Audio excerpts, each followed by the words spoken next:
I love movies. You know this if you've been watching this video channel for a while. I am obsessed with movies, storytelling, books, anything that can lure you in, suck you in, so they can teach you something or entertain you for a little bit of time. And that's what we do. Rockstar's Dream is not just a monthly delivery of lingerie. I mean, it is, but we also are all about edgy and entertainment media. So this is a movie review of a movie that I just watched last night for the very first time, Once Upon a Time in Hollywood. I think you're gonna like this, so stay tuned for it right now.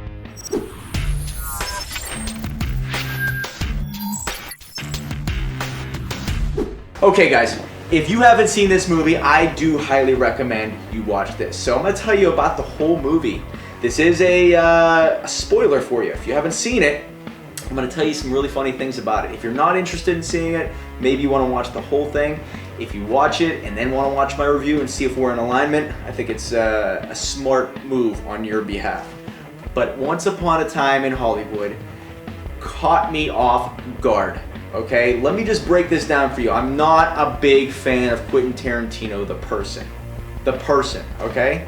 I think his viewpoints, I think what he stands for, I think what he believes is insane. A lot of craziness with his life. Can't take away his skill set, his ability to direct and write movies. He's one of the best in the world, maybe one of the best of all time. I love Pulp Fiction, I love Reservoir Dogs. Some of his other movies were a little shaky, but Kill Bill 1, Kill Bill 2, you gotta love them. Okay, so having said that, I was a little bit uneasy of watching this movie, but it just came available on my TV, so I could just stream it. And I watched it last night. I swear to God, I love documentaries, I love true events, and me going into this blindfolded, kept thinking that this is gonna be a documentary about the events leading up to Charles Manson and his tribe killing Sharon Tate and her friends. Now, I love true stories, I love documentaries. This is what I thought going into it. The movie starts off with two megastars, Leonardo DiCaprio and Brad Pitt. Leonardo DiCaprio is a struggling actor who once had a great life and is now getting by, getting some gigs. And his stunt double, Brad Pitt, is the man who's just along for the ride.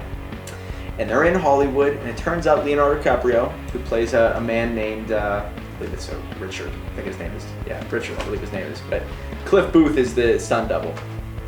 Anyway, Leonardo DiCaprio lives next to Sharon Tate in this movie. And I'm thinking to myself, this is exactly how it all went down. Now I'm gonna kind of stay on track here and I'll tell you the ending, which is just fantastic.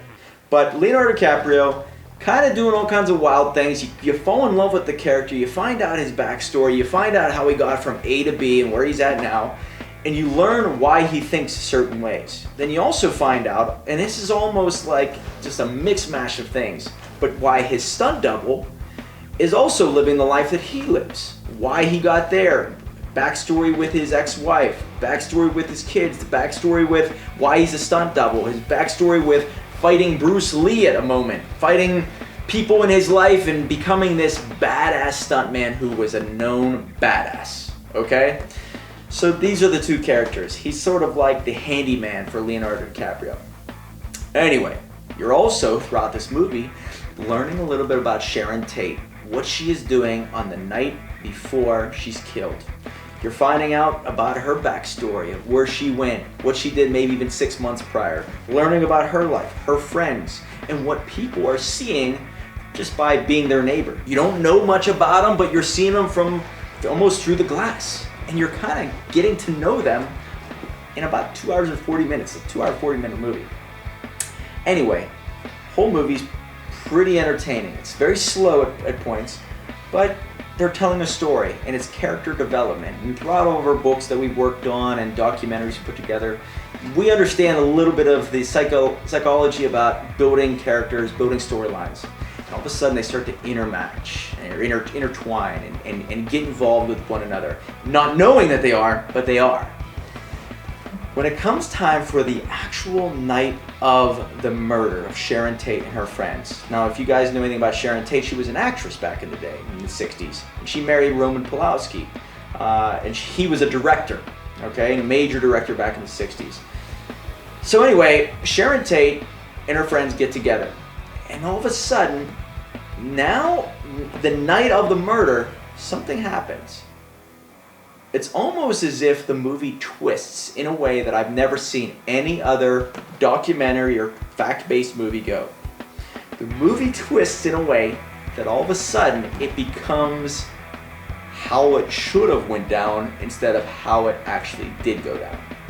So in the last 10 minutes, this movie stands you on your head and shows that the killers come to the house and they go to the wrong house.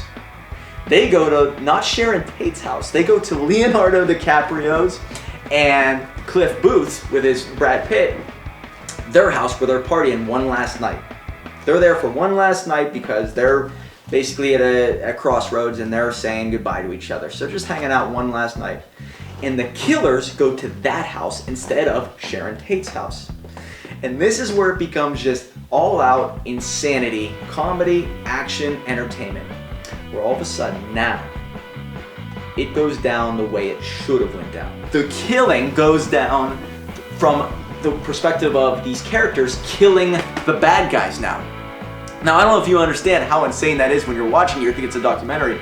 Then Sharon Tate's killers actually get killed by Leonardo DiCaprio and Brad Pitt in really entertaining ways. Leonardo DiCaprio is an actor, and somehow, from doing a movie, he was able to get a flamethrower that he left in his basement or in his pool shed to come out and kill the people. The dog is insane for Brad Pitt. The Brad Pitt is a wild man killer. And it turns into this blood fest where Sharon Tate's killers actually get destroyed in such an insane way that it just keeps you laughing all the way through because you know now that this movie was completely fiction. Quentin Tarantino, you outdid yourself. I've never seen any other writer, movie, director, anybody create something like this where for 230 minutes makes you think that it's a documentary and then in the last 10 minutes changes everything. Storytelling 101. I give this 4 out of 5 stars, so you could say we could do this, we could do whatever. 4 out of 5 stars. Highly recommend it. Check it out. It is going to blow you away. Now, anybody else out there have any movies that just blew you away in the last 10 minutes, please send them my way. I want to review them. I want to talk about them. This is really geared towards people who want edgy entertainment and to just keep living the rock star life because it's all about fun, excitement, and what you want. So, movie reviews, keep them coming. Check it out. Once Upon a Time in Hollywood. We'll see you next time.